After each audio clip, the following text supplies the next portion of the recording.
श्री हरि विष्णु, आप सभी का स्वागत है। आप सभी को दक्ष अवतार व्रत की बहुत बहुत शुभकामनाएं। 10 अवतार व्रत की पावन व्रत पर आज हम 10 अवतार व्रत कथा का श्रवण करेंगे। 10 अवतार व्रत भगवान श्री हरि विष्णु के समस्त रूपों को समर्पित होता है। इस व्रत को करने से सभी मनोकामनाएं पूर्ण हो जाती है। 10 अवतार सबसे हम सब परिचित हैं, लेकिन क्या आपको पता है कि शब्द के साथ भगवान श्री हरि को क्यों जोड़ा जाता है? आइए आज हम जानते हैं। त्रेता युग में राम बनकर तो द्वापर युग में श्याम बनके, कभी मछली के रूप में तो कभी वाराह या कच्छप के रूप में जगतपाल श्री हरि विष्णु ने हर युग में पृथ्वी पर धर्म और शांति की स्थापना हेतु विभिन्न अवतार लिए हैं। इन्हीं के अवतारों को संयुक्त रूप से 10 अवतार कहा जाता है। हिंदू धर्म में सर्वोच्च व सर्वमान्य गए श्री हरि के इन 10 अवतारों का चित्रण बड़े ही कथनात्मक एवं कलात्मक रूप से किया जाता है। प्रभु के इन 10 अवतारों में पहले 4 अमानवीय अवतार हैं, जिनमें मत्स्य, कूर्म, वराह, नरसिंह शामिल हैं, जो सतयुग में हुए। वहीं इसके बाद 3 मानवीय अवतार अर्थात वामन, परशुराम एवं मर्यादा पुरुषोत्तम श्री राम त्रेता युग के थे। पश्चात द्वापर में नारायण ने श्री कृष्ण का अवतार लेकर मानव कल्याण एवं दुष्टों के दमन का उद्देश्य पूर्ण किया। उनका कलयुग में अवतार मानव जाति को केवल सत्य, अहिंसा और शांति की ही शिक्षा देता है। श्री हरि के इन सभी अवतारों में मुख्य गुण रूप और अंश रूपों की और भी अनेक भेद हैं। अवतार की उत्पत्ति संपूर्ण रूप से ईश्वर की इच्छा पर निर्भर करती है। दुष्कृतों के विनाश और साधुओं के परित्राण के लिए ही प्रभु भिन्न रूपों में इस धरती पर अवतरित होते हैं।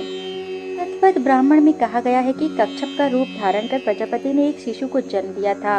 वहीं तेरीय ब्राह्मण के मत अनुसार प्रजापति ने वराह के रूप में महासागर के अंतः स्थल से पृथ्वी को ऊपर उठाया था। उद्देश्यों का रूप अलग अलग भले ही क्यों न हो, किंतु कच्छप एवं वराह दोनों ही रूप विष्णु के हैं।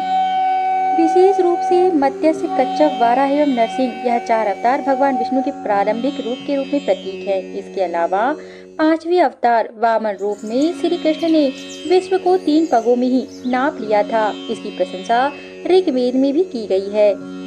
यद्यपि वामन नाम नहीं लिया गया है, भगवान विष्णु के आश्चर्य से भरे हुए कार्य स्वाभाविक रूप में नहीं किंतु अवतारों के रूप में ही हुए हैं। वह रूप धार्मिक विश्वास में महान विष्णु से पृथक नहीं किए गए हैं। महाभारत के युद्ध में जब अर्जुन कुरुक्षेत्र में अपने और पराये के भेद में उलझ जाते हैं, तब भगवान श्री कृष्ण ने अर्जुन को गीता का उपदेश देते हुए कहा था, जब इस पृथ्वी पर धर्म की हानि होती है, विनाश का कार्य होता है और अधर्म आगे बढ़ता है, तब मैं इस पृथ्वी पर आता हूँ और इस पृथ्वी पर अवतार लेता हूँ, सज्जनों और साधुओं की रक्षा करने के लिए, पृथ्वी पर से पाप को नष्ट करने के लिए तथा दुर्जनों और पापियों के विनाश करने के लिए, धर्म की स्थापना के लिए।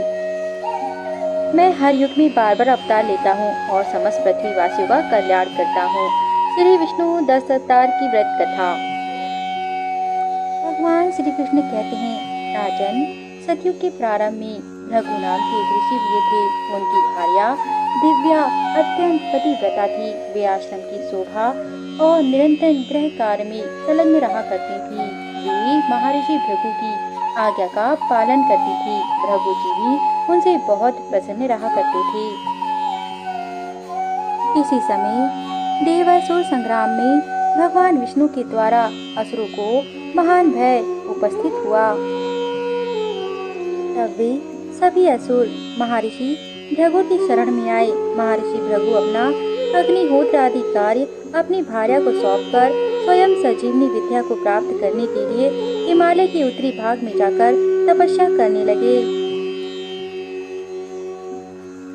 वे भगवान शंकर की आराधना कर संजीवनी विद्या को प्राप्त कर दैत्यराज बलि को सदा के लिए विजय करना चाहते थे। इसी समय गरुड़ पर चढ़कर भगवान विष्णु जी वहां आए और दैत्यों का वध करने लगे। क्षण भर में ही उन्होंने दैत्यों का संहार कर दिया। भृगु जी की पत्नी दिव्या भगवान को श्राप देने के लिए उद्यत हो गयी। उनके मुख से श्राप निकला ही चाहता था कि भगवान विष्णु ने चक्र से उनका सिर काट दिया। इतने में भृगु मुनि जी भी संजीवनी विद्या को प्राप्त कर वहां आ गए। उन्होंने देखा कि सभी दैत्य मारे गए हैं, मेरी भार्या भी मार दी गई है। क्रोध में अंध होकर भृगु ने भगवान विष्णु को श्राप दिया कि तुम 10 बार मनुष्य लोक में जन्म लोगे। भगवान श्री कृष्ण कहते हैं कि महाराज भृगु के श्राप के कारण जगत की रक्षा के लिए मैं बार बार अवतरण ग्रहण करता हूँ। जो लोग भक्ति पूर्वक मेरी अर्चना करते हैं वे अवश्य इस लोक में प्रसिद्ध होकर स्वर्ग की प्राप्ति करते हैं। जय श्री हरि विष्णु, जय श्री कृष्ण। इस प्रकार यह व्रत को धारण करने वाले को यह प्रार्थना अवश्य करनी चाहिए। 10 अवतारों को धारण करने वाले सर्वव्यापी संपूर्ण संसार के स्वामी हे श्री नारायण, मैं आपकी शरण में हूँ। हे देव, आप मुझ पर प्रसन्न हो। जनार्दन, आप भक्ति द्वारा प्रसन्न हो जाइए। आप अपनी वैष्णवी माया को निर्वारित करें। मुझे आप अपने धाम में ले। मैंने अपने आप को आपके लिए सौंप दिया है।